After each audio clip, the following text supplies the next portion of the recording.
I am so tired. I've been searching everywhere for this old prospector's treasure, and I finally found it. Here it is. The old prospector's treasure. My dreams are going to come true. It's supposed to be full of gold, and here it is. I was right. Look at this. Gold for the taking. What are you doing there? Whoa. That's my gold. It's fake. It's fool's gold. That's it. I'm not joking around. I'm getting out of here. Come back here.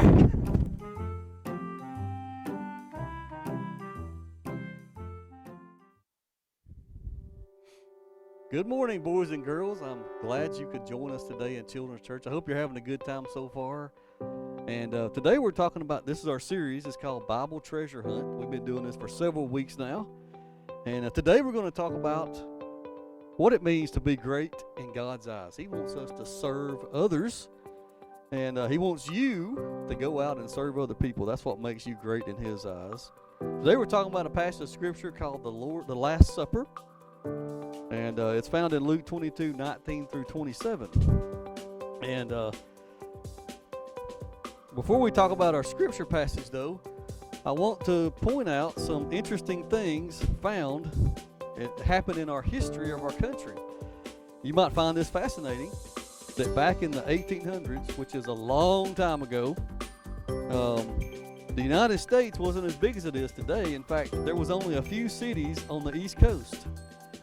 However, people started moving west, which is towards California, and slowly the government started buying land all over the rest of the United States, which we currently own today.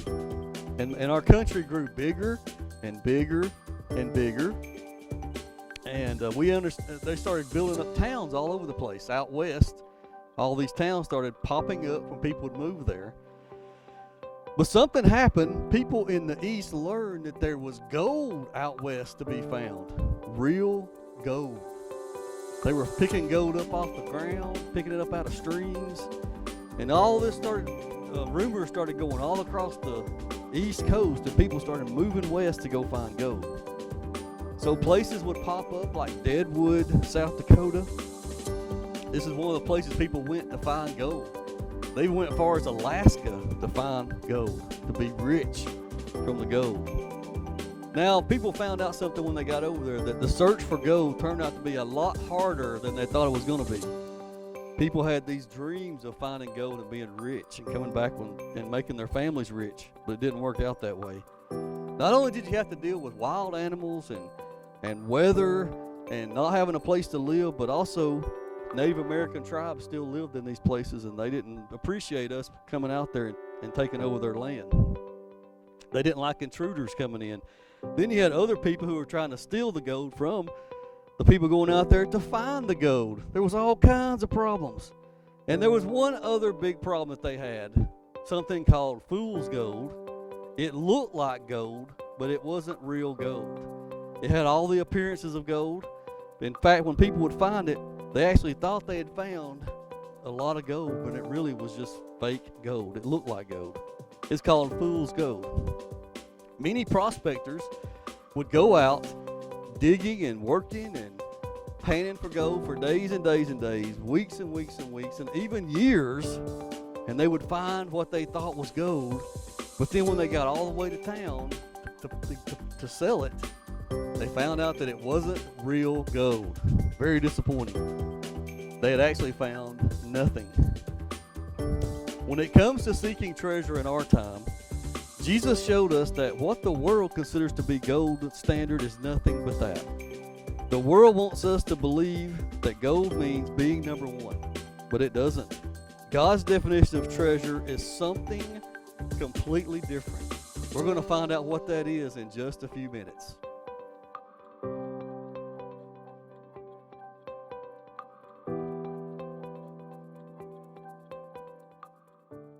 All right, boys and girls, now it's time for our memory verse. And today we're going to do something a little bit different. First, we're going to go with the verse together. Let's say it together. You ready? For where your treasure is, there your heart will be also. Matthew 6:21. Now I'm going to put the verse on the screen, and I'm going to leave some blanks, and you at home try to fill those blanks in.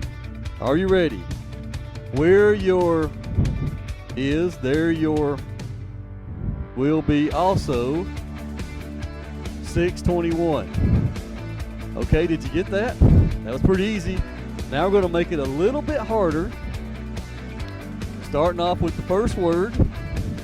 Where your is, there your will be. 6. Okay, how'd you do? Did you fill in all those blanks? We're going to try it one more time, but it's going to be a lot harder, so you got to think of all the words in this verse. Ready? Your is there will be. All right, how'd you do? Did you get all the blanks filled in? Let's try to go over it one more time, just in case you need one more refresher. Let's say it together. For where your treasure is, there your heart will be also. Matthew 6:21. All right, good job. Keep working on that verse for the coming week. Okay, boys and girls, now we're going to take a look at our scripture passage. Today's scripture passage is found in Luke, the book of Luke. Now, to find the book of Luke, help me out here. Where do you find that at? In the Old Testament or the New Testament? If you said New Testament, that's correct. We find the book of Luke in the New Testament. It's one of the 4 Gospels: Matthew, Mark, Luke, John. It's the 3rd book in the New Testament, and it gives us an account of a time in the life of Jesus when he was trying to make a very important point to his disciples. And we're going to read that together. So if you want to look this up, look at Luke 22, verses 19 through 27. Chapter 22, 19 through 27. I'm going to read that for you. And then Jesus took bread, he gave thanks, broke it, and gave it to them, and said, "This is my body, which is given for you. Do this in remembrance of me." In the same way, he took the cup after supper and said, "This is the cup. This cup is the new covenant established by my blood. It is shed for you. But look, the hand of the one betraying me is at the table with me. For the Son of Man will go away, and it has been determined. But woe to the man who he betrayed." Verse 23. So they began arguing among themselves which of them who was going to be doing this thing. Then a dispute also arose among them about who should be considered to be the greatest. But he said to them, "The kings of the Gentiles dominate over them, and those who have authority over them are called benefactors. But it must not be like that among you." And this is the important part of our lesson today. "On the contrary," Jesus said, "whoever is greatest among you must become like the youngest, and whoever leads like the one serving. For who is greater than the one at the table or the one serving?" And Jesus said, "Isn't the one at the table, but I'm among you as the one who serves." So there are 2 stories about Jesus in this passage, and very often we separate these 2 stories with 2 different meanings. And that's a shame, because these 2 moments from the night when Jesus was betrayed and arrested tell us a lot about Jesus and what he treasures the most. He began by breaking bread and passing a cup of wine. We call this the Lord's Supper. The bread represents Christ's body, and the wine represents his blood. Jesus tells his disciples here to celebrate this Lord's Supper in memory of him anytime they come together. He wants them to remember that he came not to conquer, but to lay down his life for him. But no sooner does Jesus tell his disciples this than they break into an argument over who's going to be the greatest in his kingdom. Jesus had to be frustrated. Didn't they see what he just did? Were they even listening to what he was saying? To be the greatest in God's kingdom means that you must become the least. Like Jesus, we need to put others first over ourselves. True treasure seekers are people who seek to be the servant of all. Everything else is just fool's gold.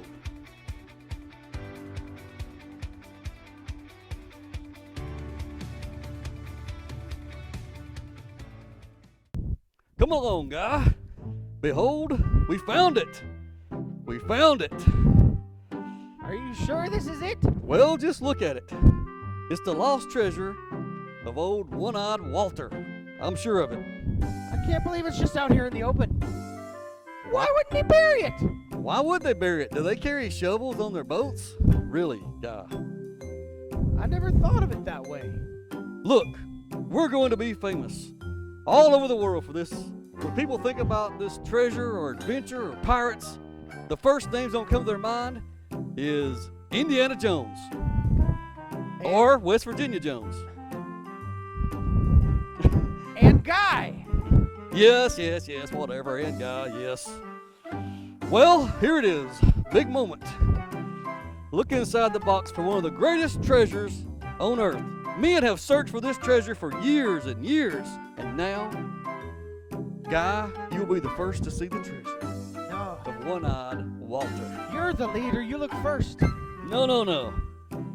I want you to be first, Guy. Behold the treasure. Very funny. What? What's so funny? There's no real treasure in there. There's nothing but clown stuff. Look at it. What? What is this? Where's the gold? Where's the diamonds? Where are the rubies? Well, there's a ruby red clown nose in there, and Oh, yeah. a squirting flower, and a balloon animal dispenser, and I think that's a tin for a cream pie. Oh, no, Guy. This is the treasure of old One-Eyed Walter. This is the treasure of Dribble. Dribble? Yes, he was the king of clowns. What a fool I have been. Take it easy, Jones. It's not easy to admit when you've pursued the wrong treasure. The important thing is that you get back on the right track and set out in the pursuit of the real treasure. Actually, you're right, Guy. I wasn't thinking of the right. We're not people who search after fool's gold. We'll find the real thing. Come on, Jones, let's keep looking.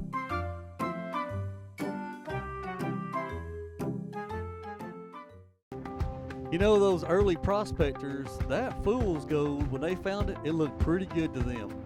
In fact, they thought they had found the real thing. Just like when we look at celebrities on TV, we think they got all kinds of money, they got cars, houses, travel all over the place. We think they got it made. But really, they don't have real treasure based on what Jesus said to us. So what we want to do is lay up treasures in heaven. And how do we do that? We do that by putting other people first. So I know you can't go anywhere, you're not at school, or you're not out doing anything right now, you're quarantined at home. But there's still ways at home you can put other people first. Help out your mom and dad around the house with chores or things you have to do. Don't wait to be told to do things. Take initiative and do it. And brothers and sisters can be made to be first. You can give them something that they want. Share your toys. Let them have time watching something on TV or your iPad or whatever you're using to watch TV with. There's lots of ways you can put other people first. So practice that this week. Putting other people's first and laying up treasures in heaven. Seek the real gold. What Jesus thinks is gold is putting other people first. I know right now we can't be together, and we sure do miss having a lot of kids running around in this building, but I know sooner or later this is going to be over. You'll be back at church, and we'll be doing all the fun stuff we've done before. But right now, stay at home, be safe, and we will see you soon.